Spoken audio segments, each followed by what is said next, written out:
I am not necessarily sure where to start with this one. I have been reading a bunch of stories within this forum and it's helped a lot. But now I am ready to put my story on here, at least for a while, so I can get it out. D-Day was almost a year ago. My soon-to-be ex-wife, let's call her Jenny. Jenny and I have known each other since high school. Her older brother was my friend. We would flirt with each other, but didn't actually get ex-wall because I was 4 years older than her. After graduating high school, I received an athletics scholarship and I went to college to play football. Unfortunately, my career was cut short because of an injury I sustained when I got injured and was bedridden for 3 months at my parents' house. Jenny was still in high school and would come over after school to spend time with me. I could say that her presence contributed to my speedy recovery. She would visit after school and sometimes stay till dawn. My parents got used to her presence, and it wasn't long before we made our relationship official. I used to lay in bed and we would brainstorm about our future goals when we would eventually get married and what I would do after I recovered. I knew I couldn't continue college because I had already lost my scholarship because of my injury. Back then, I had a dream to eventually open a gym together and run it with her.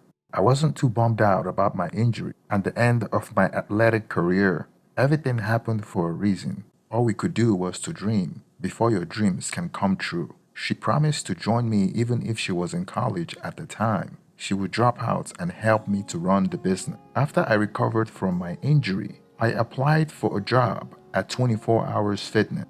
There, I became a personal trainer and was building a list of trusted clients, hosting classes on meetup groups. I even became a yoga instructor and hosted free yoga on public parks for more exposure. I promoted myself on social media and had a sizable following. I was renting studios to do classes with paying clients, and I collaborated with fellow trainers to run classes for them. I desperately needed my own space. 2 years later, I opened a 2,500 square foot gym.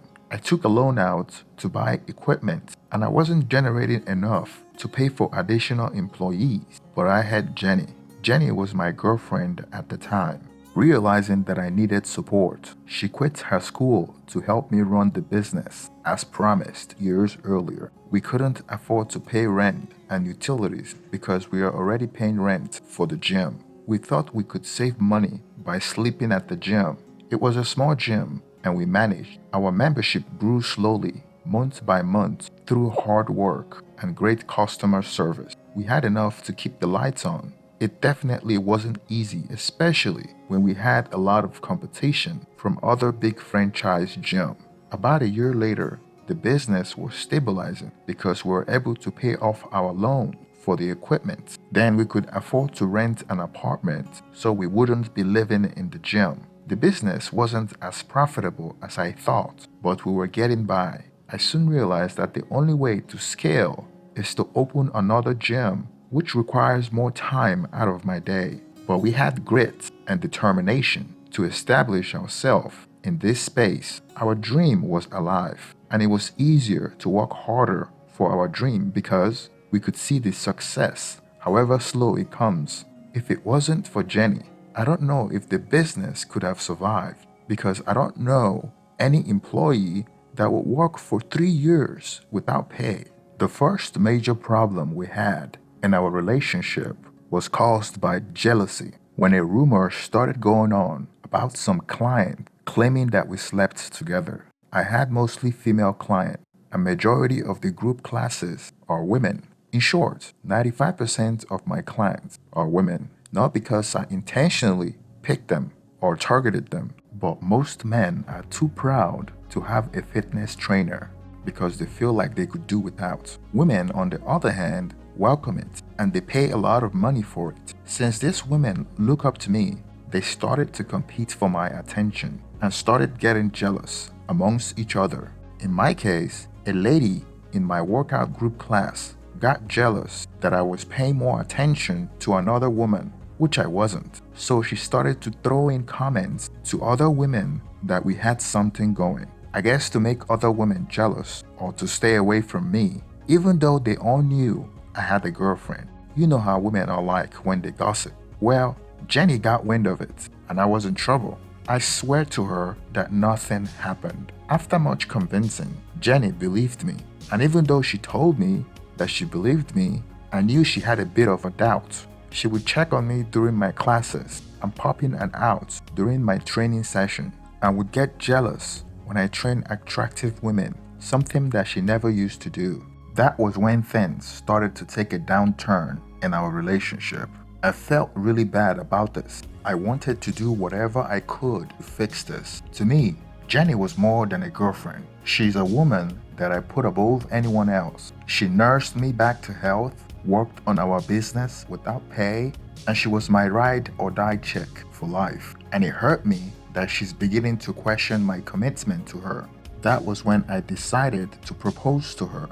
It came as a surprise because I not only proposed, I bought her a car, which she badly needed at the time because we were sharing one car. We also took a week-long vacation on a cruise ship, and she loved it. It was absolutely delightful to see her happy. When we came back from our vacation, she was rejuvenated. The fire that she had during the beginning of our relationship was back. It felt good to know the right button to push in your relationship and to know exactly what she needed without her mentioning it. 5 years later, after opening the gym, we were making enough profit to hire people for the first time. Jenny was no longer working a 16-hour shift. We also opened another gym that was larger than our current gym. We got to a point in our life when we were planning on building a family in a year's time. Then disaster struck. Jenny was doing a deadlift and had a freaky back injury, so I recommended her to a sports doctor that helped nurse me back to shape when I had my injury in my college days, and I still see him at least once every 2 months for checkup. Her injury caused her to miss work for several weeks. She was going for physical therapy 3 times a week and wasn't allowed to stand for a prolonged period of time. Right about that time, we decided to get married. After we got married, she was still nursing her back injury, so she was home all the time, and I was running the 2 gyms with my employees. It was a lot of stress for me, but I was a hard worker and didn't complain because I see the value in all my hard work. The only problem was that my wife started complaining that we weren't spending enough time together, and I thought she was right because I was only home for about 8 hours a day, and I spent most of the time at home eating and sleeping, unlike when I was with her all day when she was working at the gym. Then she started making friends outside our social circle. 2 women in particular. I don't know anything about them, but they seemed to make her happy and occupied. She soon stopped pestering me about coming home early and spending more time with me, and it took a little pressure and stress off me as I focused on my business and making sure that she had a roof over her head. She began to do a lot of shopping, wearing brand name fashion, asking me for more money. Much of the influence were from her friends. I wasn't too bothered because the amount she was always asking were within reason, and even if it wasn't, I was willing to give it to her because of all the sacrifices she have done for me. One day, she told me that she was going on a cruise trip with her friends. It was a destination that we have planned on going on together, and I was bummed out that we weren't going together. I still supported her and asked her if she needed money, and she said that her friends would cover the trip. Jenny being away allowed me to put in more hours, and I even spoke to her on the phone during her trip. Nothing suspicious, and I heard her friends in the background, so there was no way I would have suspected that she was going with another man. When she came back from the trip, she became distant and less affectionate. We both had high excess drive, and we would do it multiple times. But it stopped entirely. When I initiate, she would act like I was forcing her. I started spicing things up by adding foreplay to keep it interesting. It was fun for a while, then it dried up again. I would ask her how her therapy was going, and she would say good, We used to go together to her doctor's appointment, but she suddenly stopped inviting me. And when I suggest that I come with her, she always gives one excuse or another. About 3 months after she went on the cruise trip, she broke the news to me that she was pregnant. I was a bit surprised because I thought she was on the pill and it wasn't planned. She told me that she had been taking the pill, but it failed. I heard that birth control is around 91% effective. Around 9 in 100 women using the combined pill will get pregnant in a year, so I figured she was one of the 9. I accepted the pregnancy and looked forward to becoming a dad. 2 months into her pregnancy, I started to suspect that something wasn't right. She became distant and would be texting all the time. Sometimes I would call to check on her and she wouldn't answer. I spoke to her about this and she would become defensive and would look for a reason to start a fight. I thought it was because of the hormone changes due to the pregnancy, so I avoided arguing with her and went along with the flow. One night when I came home, she told me that our relationship wasn't working out and that we were more like roommates than married couple. I was shocked. She told me that she wanted a divorce. It was like someone slapped me in the face and my ear was ringing. I pleaded with her that I would do whatever it takes to keep us together.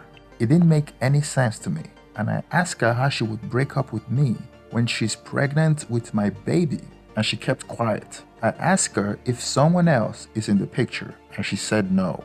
I couldn't sleep that night. I went back to my office to think things through and get my finance in order.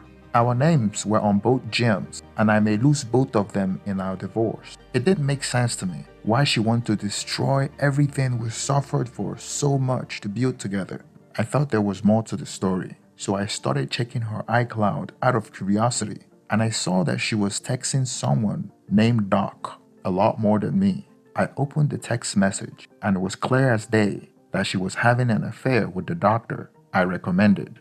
And they both went on the cruise trip together, along with her friends, and the doctor paid for the trip for her and her friends. I went home immediately and confronted her. She admitted that she had been having an affair with the doctor for 6 months. She pretended as if she was crying, but I could see through her BS. It was clear that she checked out of the marriage long ago. I was just left in the dark. I asked her if that was why she was getting a divorce, and she said yes. She broke me. I didn't believe our relationship has gotten that bad. The doctor she was having an affair with was married with kids. To put things in perspective, I am 28 years old and she was 24. The doctor was 43 years old, almost twice her age. What hurt me more was when I asked her who the pregnancy belonged to. She said it was the doctor's. I was broken inside, but I remained calm.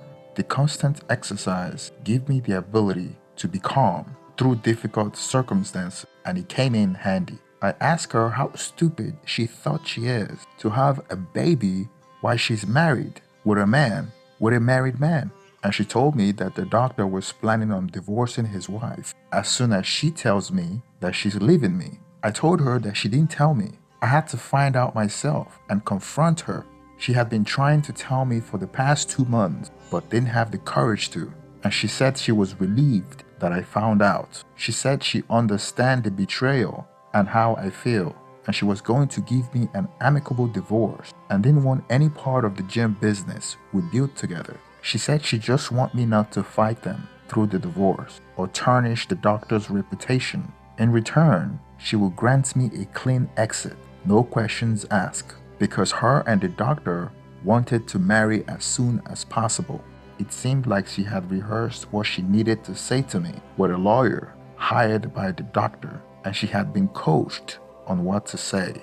I was hurt that it came so easy to her. It was like she was a different person. To me, she meant more than my business. She was the love of my life. And to reduce the level of our relationship to business transaction just shows how she had checked out of the marriage long ago, and it was left to me to pick up the pieces and move on. It's hard to fight for someone that had already given up on you because she wanted a richer man. The doctor may have a lot more money than me, but would never respect her because he had money before he married her. I guess she was tired of struggling with me and ran for the exit now. If she was smart, she would have known that my business was about to blow up. Everything that we worked for over the years was about to come together.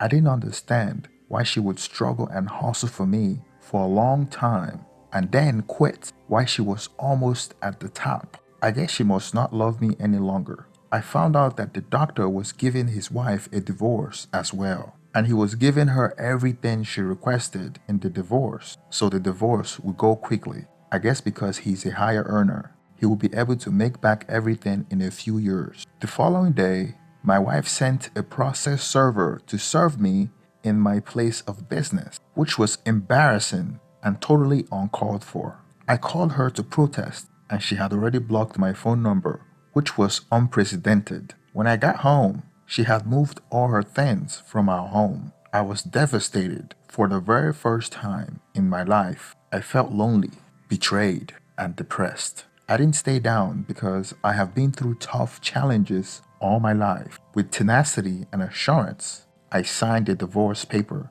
to allow her freedom to marry the doctor. I didn't try to confront the doctor or talk bad about him because that was part of the signed agreement. He would steal my wife, and in return, I wouldn't say anything about it. If I do, I will lose the business that I have worked so hard for. That was a difficult position to bargain with, but what can I do? Jenny, the wife that we went through a lot together, no longer wants me. Fighting for her or going to war for her would be crying over spilt milk. 2 days after signing my divorce agreement, my ex-wife announced our divorce on Facebook and wrote a BS message on how we grew apart and how I was a great partner. It made me sick just reading it, but I had to move on. I focused on my work and building my business. I heard that the doctor rented a luxury apartment for both of them to live in. He gave his betrayed wife the house, I guess because he could easily buy another one. 2 months later, I was browsing on Facebook and I saw a picture of both of them. The doctor was showing off Jenny, his new trophy wife, touching her pregnancy, showing off her diamond engagement ring. It made my skin crawl. They were all over the place. It was like almost any time I turned on social media, I would see a post of both of them. I couldn't stay off social media because it was part of my business. Officially, they were not married yet. It would take 6 months for the divorce to be finalized and for the judge to sign the divorce decree. So technically, we are still married, even though all the documents and asset separation had been agreed upon. 4 months after I signed the divorce paper, I saw a devastating news on Facebook. Jenny and the doctor went on a July 4th party on the lake with his boat, and the doctor's boat collided with another boat, resulting to the doctor's death at the scene. And Jenny had some minor injuries. Several people were injured as well, but 2 people died, including the doctor. Even though I shouldn't feel sorry, if the doctor would have stayed with his wife and not chasing after mine, then he would have still been alive. Maybe he wouldn't be on that boat.